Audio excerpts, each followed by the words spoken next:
So I'm going to talk to you about frozen shoulder. Frozen shoulder is a condition that I see all the time in my clinic, and I give a very similar speech to people, just educating them on it, because that's really one of the main things I can do is make the correct diagnosis and educate people. And so I thought I would put a video together to help people go back and refer to it, or if somebody is curious and is looking for more information on frozen shoulder, this hopefully will help. So let's talk about frozen shoulder. This is a very common condition in the shoulder. It typically occurs between the ages of 40 and 60, 70. Women are much more commonly affected than men, about 3 or 4 to 1. And most of the time, the cause of it is unknown, meaning there was no act or fall or particular activity that precipitated it. It just came out of the blue.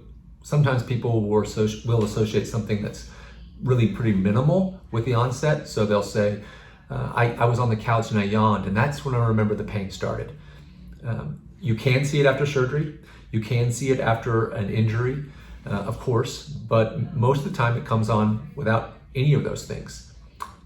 Frozen shoulder has 3 phases. It's got the inflammatory phase, the freezing phase, and the thawing phase.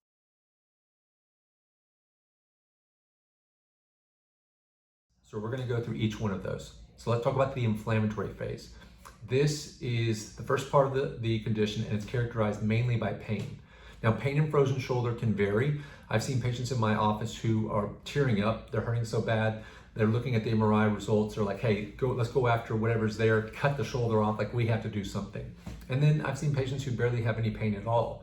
Most of the patients, in fact, I would say the vast majority of patients, will describe what I call lightning pain.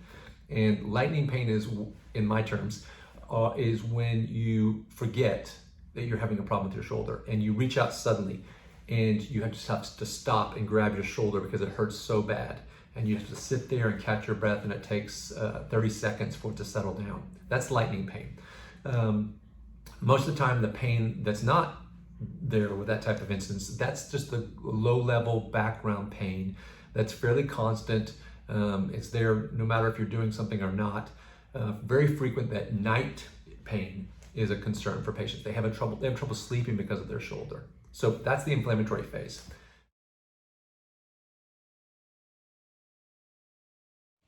So the frozen phase is the next phase, and it's characterized by the same level of pain that you had before.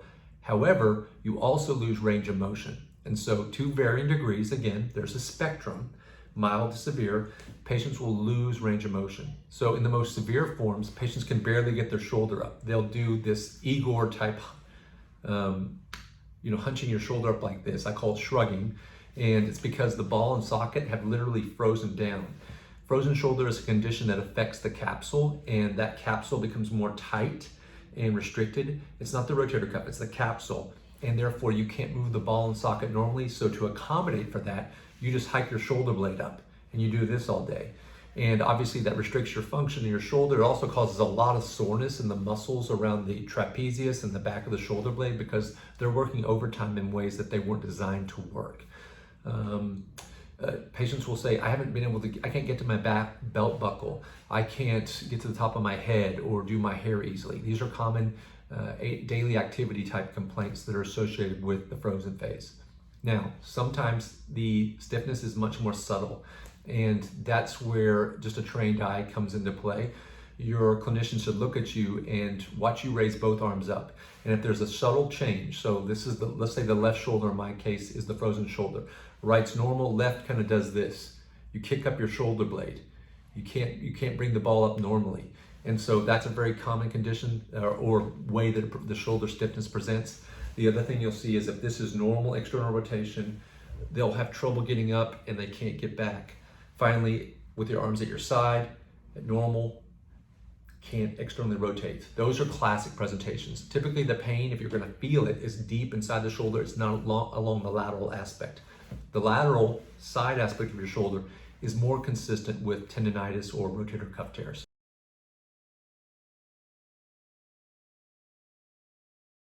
The third phase is the thawing phase. And this is characterized mainly by the pain going away. One day you just wake up and the pain isn't there. You're able to sleep. You don't have that type of soreness that you were having, that constant ache that was there before. You can still have some stretching type pain because your shoulder may not have full range of motion yet, but that's different. And then over time, the range of motion comes back and you notice that all of a sudden you can do things you haven't been able to do for months. So for the first time, you're able to get to the top of your head again, or you can get back to your bra strap or your back pocket, things like that. And then you know you're thawing.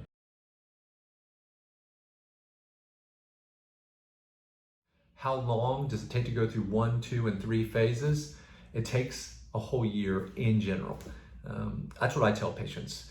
And just setting that expectation, I think, is really helpful. The key to this diagnosis is really education and not over-operating. I hate to say it, but early on in my career, I did get fooled by this a couple times.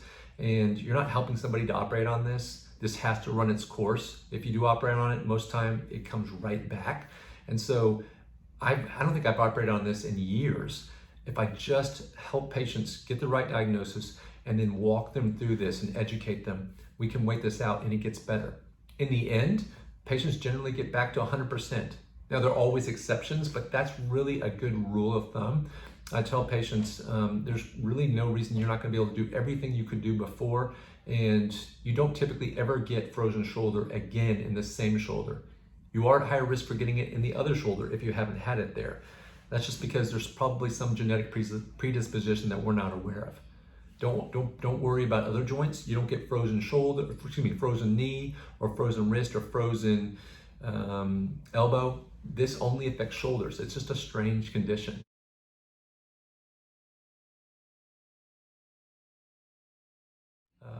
Patients will ask me, am I causing damage if I work through the pain? If I can deal with the pain, can I still use it? My answer is yes. You can continue to use it. You're not causing any permanent structural damage. You're just really inflaming it and making it mad. But if you can tolerate it, I have no problem with that.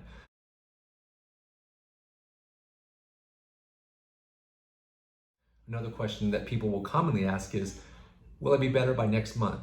And I tell them that's the wrong question. You need to ask, am I going to be better by, let's say it's May, am I going to be better by Christmas? I'm broadening the horizon of recovery and helping people understand that I don't want you to think in terms of weeks or days or weeks. I want you to think in terms not even of months, but of seasons. And I think you'll be a lot happier that way because you won't be frustrated because it's not getting better as quickly as you want.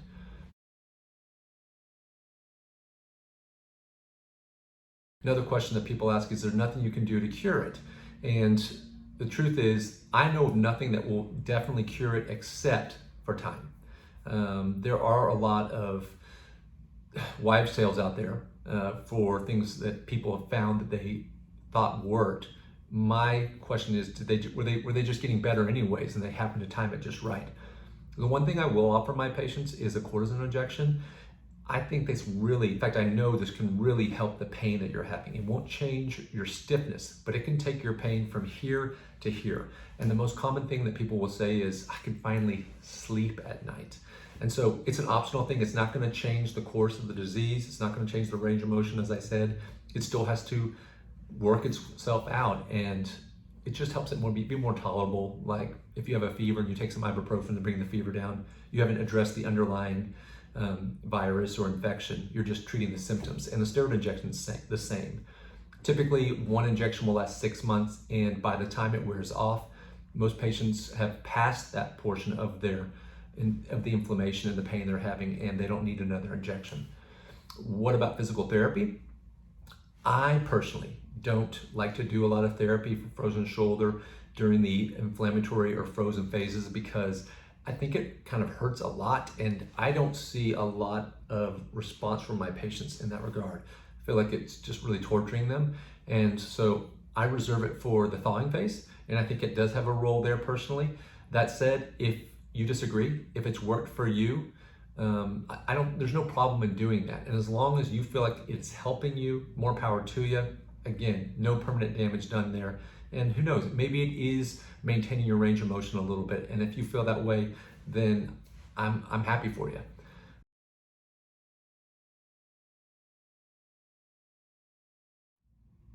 One last thing I'll remind you, you're gonna ask me this question again, and it's why did it happen to me? What causes it? And again, the The most basic answer is we don't know. We don't know why some people get it and some people don't.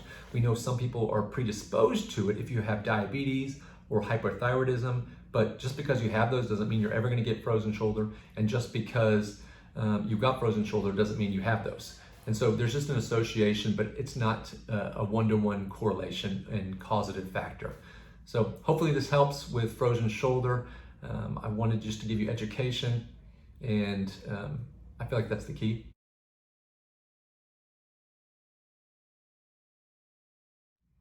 I don't typically get an MRI for frozen shoulder, and I'll tell you why. I feel like it just clouds the picture. I can tell if you have frozen shoulder 99% of the time by a physical exam and history only. If you have stiffness from arthritis, we know that that's going to come on gradually over years. It's not going to present all of the sudden. So that if you start pain-free 5 months ago and then today you have a horribly painful shoulder and it's lost a lot of range of motion, that doesn't happen with arthritis overnight. That takes years to develop. And so that's not my concern. What about rotator cuff tears? Those typically hurt when you're trying to use them. If you're still, you're fine. And you still have full passive range of motion. With frozen shoulder, it doesn't matter if I help you or not, it's not going. Even if you're asleep, it is literally stuck down and it's not going to move up. That is not a picture that presents when you have a rotator cuff tear. One of the problems with MRIs, like I said, is that it clouds the picture. And what I meant by that is patients, they have horrible pain. They're looking for a reason for that pain. And maybe they haven't gotten a good diagnosis yet. And so they're reaching. And so you get your MRI report, and if you're over the age of 40, it's going to show something. And typically radiologists will talk about some type of labral tear, bursitis, small interstitial rotator cuff tear. And it's easy to run down this road of doing a surgery or thinking that a surgery will help you, but it won't help you if your condition is frozen shoulder. And so that's where you need a good clinician who is experienced in seeing these different conditions and knowing the difference between them so they can indicate surgery properly. Probably the worst thing you can do is over-indicate surgery when all you needed to do was wait it out. And so that's my goal: education, don't over-operate, reassurance, look the patient in the eye and say, you are going to get better. I've seen hundreds, if not thousands of patients just like you, and they get better. So don't lose faith. And typically I'll see them back at about a year or 6 months if I'm going to see them at all. But the vast majority don't come back because they're better. And I know that because I'll see them for something else years later and they remind me, you saw me for my frozen shoulder and it's perfect now. Can I talk to you about my knee? So hopefully this helps. Please come on in and see me if you need to get an evaluation, and I'm happy to do that.